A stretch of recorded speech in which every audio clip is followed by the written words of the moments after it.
A Paraná Educativa, AM 630 apresenta Justiça para Todos. Tudo o que você precisa saber sobre a justiça. Um programa produzido pela Associação dos Magistrados do Paraná. Olá, boa tarde para você, ouvinte da Rádio Paraná Educativa. Eu sou Jéssica Camille Alves e começamos aqui na M630 mais uma edição do programa Justiça para Todos. E hoje nós vamos conversar aqui no programa de rádio da Amapar com o advogado Alexandre Saldanha.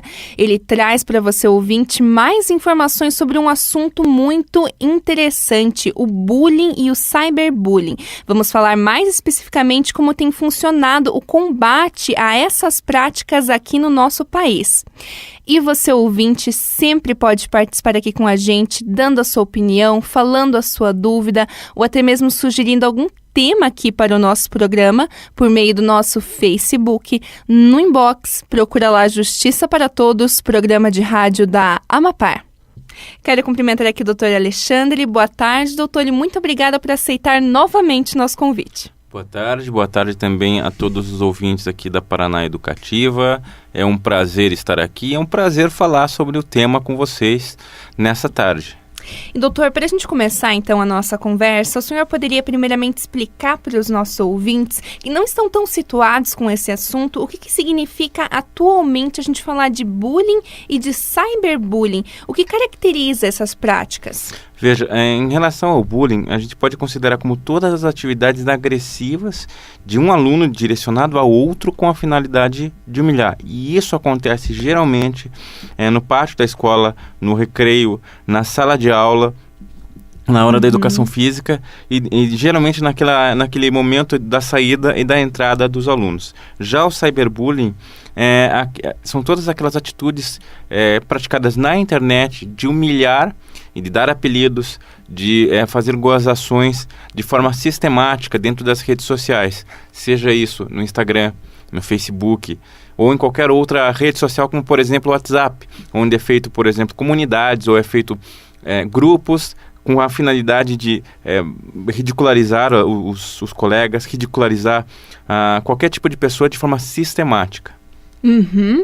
E doutor, conta também um pouquinho pra gente qual é o panorama do bullying atualmente no Brasil. Essa prática ela tem aumentado ou tem diminuído?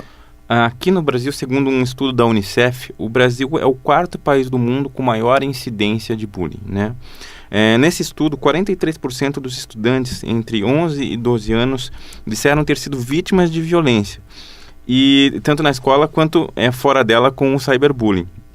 Aqui só uma curiosidade, que nesse ranking o Brasil está em quarto, e os países que vêm antes são República Dominicana com 60%, Equador com 44%, Panamá com 44% também, e o Paraguai, que por pouca coisa é considerada empatada com o Brasil com 43% de incidência de bullying dentro da comunidade escolar. E doutor, hoje quais são as possíveis consequências jurídicas para aquele que pratica o bullying? Bom, existem aqui algumas possibilidades que as vítimas e os pais das vítimas devem sempre se manter atentas. Por exemplo, a vítima ela pode pleitear uma ação de indenização nas varas cíveis por danos morais e materiais. Vale aqui lembrar que nesse caso não é possível utilizar o juizado especial, porque a lei diz que menor de idade não pode figurar como polo ativo ou como polo passivo nos juizados especiais. Então, se a vítima pretende pleitear uma indenização, esta deve acontecer na vara cível.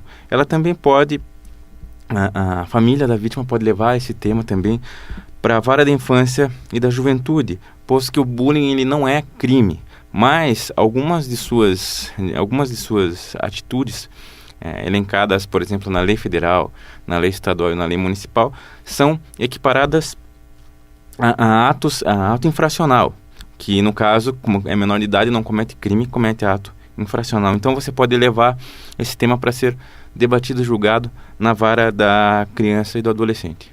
Uhum. E uma dúvida muito comum, doutor, quando a gente fala desse assunto, é quem que pode efetivamente ser responsabilizado? Os pais, a escola? Como que isso funciona na prática? Bom, na prática, nós temos que pensar em 2 momentos. Se o bullying acontece dentro da escola, durante o período escolar, é a escola que é responsável pelo bullying que aconteceu ali. Por que isso acontece? Porque primeiro que faz parte do serviço que a escola presta, do serviço educacional prestado, a escola se manter atenta em relação à integridade física e psicológica do aluno enquanto este estiver sob sua guarda e companhia. Uhum. Então, aconteceu o bullying lá, a escola é responsável de forma objetiva. O que isso significa? Que independentemente de culpa, acontecendo o bullying ali, a escola é responsável. Aqui cabe frisar que, dentro dessa responsabilidade, os pais do agressor são chamados a responder junto com a escola de forma solidária. Uhum. Agora, se o bullying acontecer fora da escola ou se acontecer em ambientes cibernéticos, a responsabilidade aí é dos pais. Essa responsabilidade objetiva é dos pais, também prevista lá no Código Civil, justamente por essa teoria da guarda e companhia, que quando os filhos estão sob guarda e companhia dos pais, é deles a responsabilidade por qualquer tipo de agressão que a criança venha a praticar ou qualquer dano que esta criança venha a causar a um terceiro. Uhum. E na prática, doutor, a gente realmente vê esses pais sendo responsabilizados? Por exemplo, eles chegam a ser presos por isso?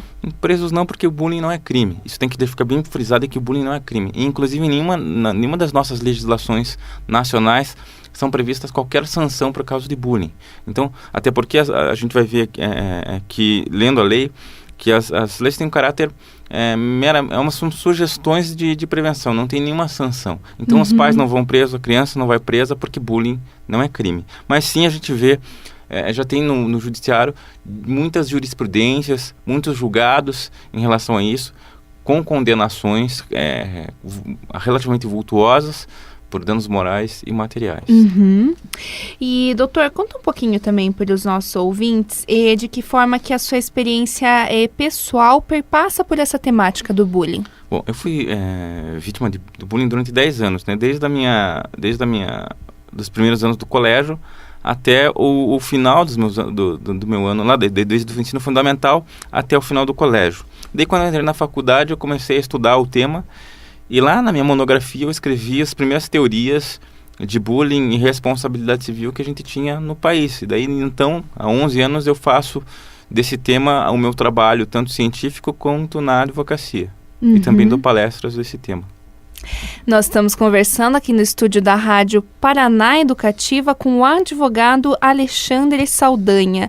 Ele traz para você, ouvinte, mais informações sobre o chamado bullying e também o cyberbullying. E você, ouvinte, sempre pode participar aqui com a gente, dando a sua opinião, falando a sua dúvida ou até mesmo sugerindo algum tema aqui para o nosso programa por meio do nosso Facebook. No inbox, procura lá Justiça para Todos, programa de rádio da Amapar. O senhor poderia também apontar para os nossos ouvintes, doutor Alexandre, as consequências psicológicas para a vítima do bullying?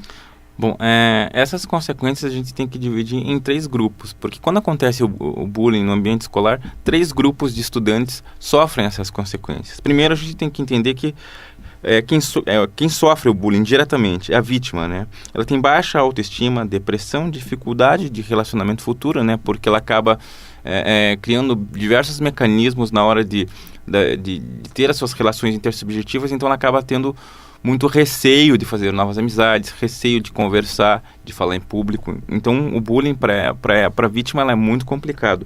E também a gente tem casos como, por exemplo, suicídio, baixa na capacidade de aprendizado, surtos psicóticos, como, por exemplo, o que aconteceu agora, esse mês em Medianeira, como aconteceu, que aliás foi amplamente divulgado, até no próprio vídeo do atirador ele disse que não tinha nenhuma relação a ver com videogame, com televisão, com filme, com música, e sim com o bullying que ele estava sofrendo.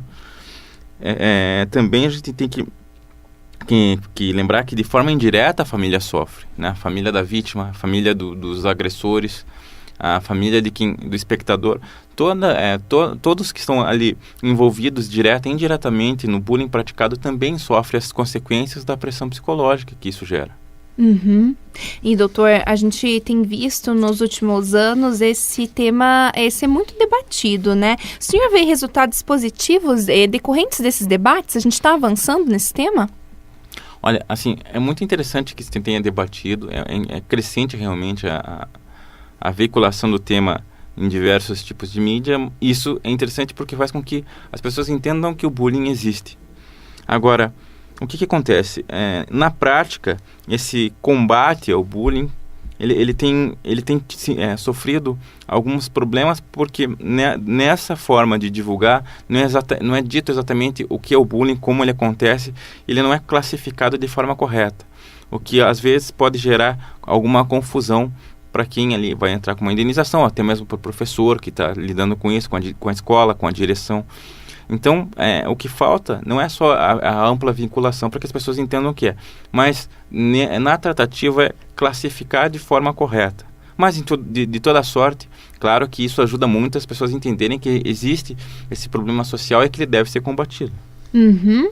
E como é que o poder público vem combatendo hoje essa prática, doutor? Bom, o poder público ele consegue editar algumas leis.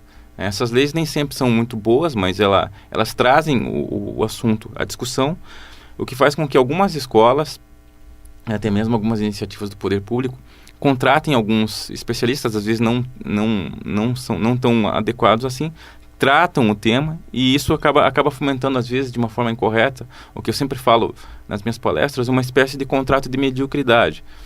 As escolas fingem que contratam especialistas, o especialista finge que fala alguma coisa, os alunos fingem que aprendem alguma coisa, e tudo continua como está, crianças sofrendo silenciosamente, sem informação adequada, e a escola sem saber lidar com o problema. Uhum. E até porque, assim, as nossas, por exemplo, a lei estadual aqui e a lei municipal, ela não prevê nenhuma sanção em relação à não prevenção das escolas em relação ao bullying. Então, ela só sugere. Uhum. Então, cada escola faz como bem entende. Não é um padrão, né? Doutor, aproveitando que o senhor tocou nesse assunto, queria pedir para o senhor falar um pouquinho para os nossos ouvintes e contar as suas impressões sobre essas leis que tratam do bullying. Em Curitiba, no Paraná, a gente também tem uma legislação, e no Brasil de uma forma geral. Sim, todas elas são muito parecidas entre si. Elas têm ali, variam de 6 a 8 artigos, e todas elas classificam o bullying, só que todas elas têm o mesmo problema, que e principalmente na lei federal, quando ela vai falar do que é o bullying, vai descrever o bullying, ela faz isso de modo a as pessoas entenderem que o bullying é parecido com alguns crimes, por exemplo, pilhagem, assédio sexual, roubo, furto, agressão física.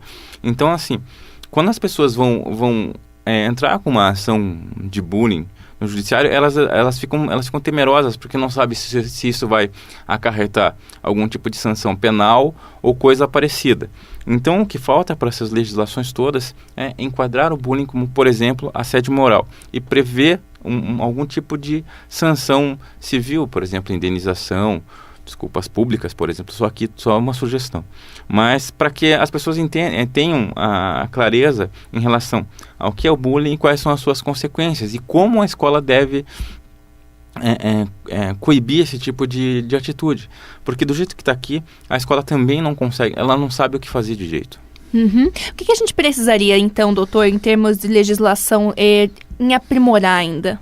Ela deve aprimorar os conceitos de bullying, fechar esses conceitos, porque senão as pessoas estão entendendo que praticamente quase todas as relações de assédio são bullying, quase todos os atos ilícitos são bullying. Então, o que falta para essa lei é fechar o conceito, elencar alguns exemplos, mas não todos que sejam parecidos com o Código Penal, por exemplo, elencar alguns atos próprios, e ali talvez prever alguma sanção para a escola que não tem esta prevenção, e também prever alguma sanção civil para os praticantes do bullying, para a família e para a escola. O tema da nossa entrevista de hoje aqui do programa de rádio da Mapar é o bullying e o cyberbullying. Quem traz para você, ouvinte, mais informações sobre esse assunto é o advogado Alexandre Saldanha. E caso você, ouvinte, tenha alguma dúvida a respeito desse tema, participe aqui com a gente por meio do nosso Facebook, no inbox, procura lá Justiça para Todos, programa de rádio da Amapar. E doutor, como que um professor deve proceder ao presenciar um caso de bullying em sala de aula? O que deve ser feito numa situação como essa? Olha, segundo os livros, talvez os melhores livros de psicologia nesse sentido, como por exemplo da professora Loma, Felizardo Ribeiro, ela diz no livro dela o seguinte, que uma abordagem firme, explicando aos envolvidos as consequências na vida prática e jurídica disso, é um primeiro passo. O segundo passo seria falar dos resultados para todos os envolvidos, né? Quando eu digo resultados, são as dificuldades para se relacionar, o pânico que isso gera na sala de aula e a dificuldade que os alunos sentem quando são vítimas de bullying ou quando estão presenciando bullying em prestar atenção na aula, porque isso também prejudica os professores na hora de passar a matéria, prejudica todo o ambiente escolar. E também quando nenhuma dessas medidas funciona, a escola tem que estudar algum tipo de sanção, ou chamar a família, dar algum tipo de suspensão, ou um pedido de desculpas públicas da parte do agressor para o agredido, de modo que fazer com que essas ações negativas tenham para o agressor um senso de reprovação, porque senão ele acaba entrando naquela ideia de que bullying não dá nada. E como que os pais da vítima, doutor Alexandre, podem recorrer à justiça em um caso de bullying? Como que isso deve ser feito? Bom, no primeiro momento, eles devem fazer o boletim de ocorrência. Tá? Faz o boletim de ocorrência, vai lá na delegacia da criança e do adolescente, faz lá o seu boletim de ocorrência. Se for um caso de cyberbullying, por exemplo, ele pode fazer uma ata notarial, que é quando você leva a página da ofensa lá para o notário, ele faz um documento público para aquilo ver a prova, ou se ele não tiver dinheiro para isso, ele pode fazer um print da tela já serve como prova. Ele deve guardar todas as provas possíveis que às vezes o filho acaba levando para ele, por exemplo, o celular, os bilhetinhos, ou às vezes, por exemplo, está com o uniforme rasgado, está com alguma coisa quebrada, guarda essas coisas, né, para levar isso em juízo. Ou se, por exemplo, ele recebeu uma mensagem no WhatsApp, guarda, não deleta essa mensagem, guarda, porque vai servir de prova também lá na hora de você pedir a sua indenização.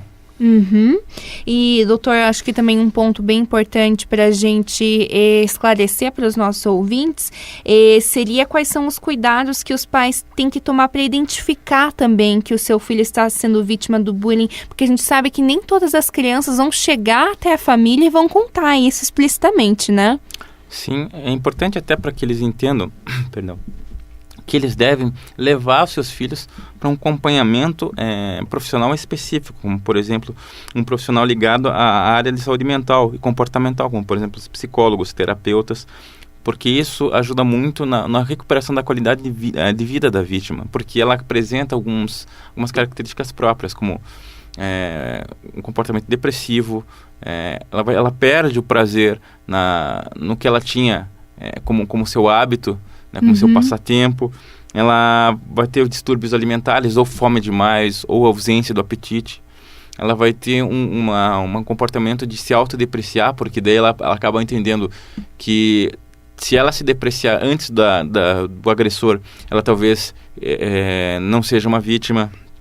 Ou às vezes ela aumenta a irritabilidade, a agressividade, pensamentos suicidas. Né? Ela vai mostrar uma revolta constante com as coisas.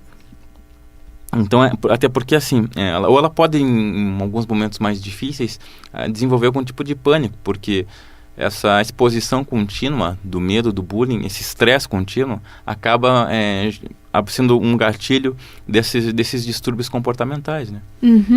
E trocar de colégio, doutor, é um tipo de solução em um primeiro momento? Assim, se nenhuma das reuniões com a escola, se nenhuma das reuniões com o professor, ou se nenhuma das medidas que a escola tomar, nada disso resolver, sim, a mudança de escola talvez seja, num momento posterior, a única solução que tenha para acabar com o bullying na vida daquela criança. Uhum.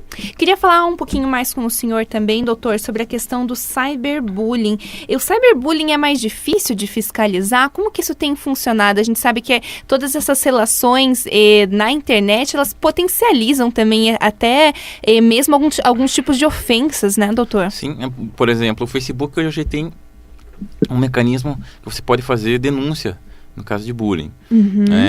O Ministério Público também você pode ligar e fazer suas denúncias. Diversas redes sociais hoje têm mecanismos para prevenir isso e para denunciar. E por isso que é importante que, por exemplo, quando a vítima ela se vê alvo de cyberbullying, ela tem que manter a calma e não revidar nenhuma dessas agressões. Ela tem que tirar o print da tela, levar lá na delegacia, fazer o boletim de ocorrência. Porque dessa forma ela mantém o direito dela de pleitear a indenização salvaguardado e também ela consegue produzir provas de uma maneira mais clara e racional. Uhum. Achei até interessante que o senhor citou essa questão do não revidar, porque a gente sabe que, infelizmente, isso é um ciclo que tende a aumentar, né, Sim. doutor? A vítima acaba revidando porque se sente acuada, as agressões aumentam, essa não é a maneira de parar isso, né? Não é só a maneira de parar, mas como em alguns momentos você até pode... a parte que está te agredindo, ela pode utilizar aquilo contra você. Né? Às vezes até para ou aliviar a culpa dela ou tentar legitimar o que ela vai fazer de pior ainda.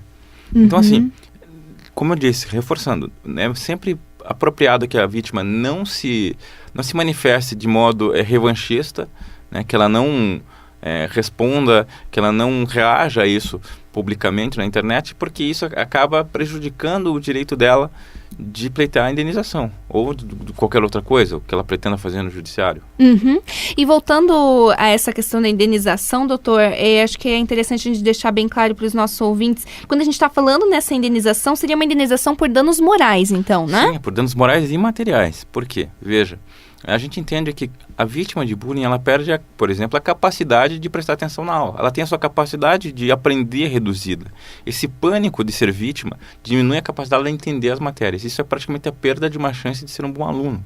Tá? E ela também, se ela necessitar de trocar de escola, se ela necessitar de um tratamento médico ou de um tratamento medicamentoso, isso é considerado dano material dela. Tá? Uhum. E tudo isso tem que ser colocado na ponta do lápis, quantificado, para que ela seja indenizada em relação a isso e compensada em relação aos danos psicológicos que ela venha a sofrer. Uhum. E doutor, como que a gente pode pensar também em trabalhar como sociedade a questão da prevenção do bullying? A gente falou um pouco para os nossos ouvintes ao longo da entrevista dessa prevenção na escola, mas também não adianta a gente ter esse trabalho só na escola e também nas casas, né, dentro das famílias, essa questão não ser tratada, né? Veja, é importante que os pais, os professores de hoje, inclusive dos professores, parabéns a todos os professores que estão nos ouvindo hoje. É verdade. Né? Que os professores fomentem essa ideia de que cada aluno é especial na sua individualidade, cada um tem um saber diferente, e que esses saberes, às vezes, são focados em uma determinada matéria, em uma determinada especialidade, eles não deixam de ser especiais para as outras especialidades. Pelo contrário, quando o professor fomenta o aflorar dessas capacidades e os alunos entendem isso, eles também entendem que esses saberes diferentes unidos sempre vêm a colaborar. Por exemplo, aquele menino às vezes que é um pouco... que não é bom em futebol, pode ser um excelente matemático, pode ser bom em língua portuguesa, e ele pode ajudar os colegas. Então, eu acredito que aflorar as capacidades, os talentos e premiar os alunos, contando para os outros colegas que ele tem esse talento, é uma forma de você facilitar a aceitação desse aluno que pode ser vítima de bullying, e também é uma forma de você pacificar o ambiente escolar. No caso dos pais, eles devem explicar para os seus filhos que os outros colegas devem ser aceitos da forma que são, independentemente de sua origem, classe, cor, a crença, porque cada um é livre para ser aquilo que quiser ser, e é isso que nos torna sujeitos especiais. São essas nossas peculiaridades que nos fazem únicos, e é por isso que a gente tem que ser respeitado da maneira com que somos, da forma como nos comportamos, como falamos, nos vestimos, e nas nossas escolhas. Nós conversamos hoje aqui no estúdio da Rádio Paraná Educativa com o advogado Alexandre Saldanha. Ele trouxe para você, ouvinte, mais informações sobre o bullying e o cyberbullying. E caso você, ouvinte, tenha alguma dúvida a respeito desse assunto, participe aqui com a gente por meio do nosso Facebook. No inbox, procura lá Justiça para Todos, programa de rádio da Amapar. Doutor Alexandre, infelizmente nosso tempo está acabando, mas para a gente finalizar a nossa entrevista, eu quero deixar o senhor à vontade para expor as suas considerações finais sobre o assunto e dar alguns conselhos também para os nossos ouvintes de como lidar com essa questão do bullying. Bom, a minha grande impressão que eu tenho em relação ao tema, depois de uma longa caminhada com ele, que já são 11 anos tratando desse tema, é que devemos quebrar a lei do silêncio. A vítima deve quebrar a lei do silêncio. Porque só assim você consegue se livrar do assédio, só assim você consegue resolver o seu problema, seja na escola ou seja no judiciário. Só assim você consegue buscar a justiça pelo que está acontecendo com você. E os pais devem se manter atentos aos comportamentos dos seus filhos. As escolas devem se manter sempre atentas ao que acontece com seus alunos e nunca se comportar de forma omissa ou de fomentar ideias do tipo que isso é coisa da idade. Não, bullying não é uma coisa da idade, bullying é um problema social, gera grandes problemas psicológicos e precisa ser tratado. E eu sempre falo que a minha grande vontade é que um dia a gente não seja apontado pelas nossas peculiaridades físicas, pelas nossas diferenças sociais ou qualquer coisa do gênero, mas que a gente seja apontado por aquilo que a gente traz de bom para o mundo onde a gente vive. Então, acho que essa é a minha grande mensagem para todos. Um grande abraço para quem estiver ouvindo e feliz Dia dos Professores. Muito obrigada, doutor. Eu quero novamente agradecer a participação do senhor aqui no programa de rádio da Amapar e até uma próxima vez. Obrigado, tchau a todos. E a gente fica por aqui com o programa Justiça para Todos e voltamos amanhã às 3 da tarde. E é claro, ouvinte, eu espero a sua companhia. E parabéns para todos os professores pelo seu dia. Até lá! A Paraná Educativa M630 apresentou Justiça para Todos. Tudo o que você precisa saber sobre a justiça. Um programa produzido pela Associação dos Magistrados do Paraná.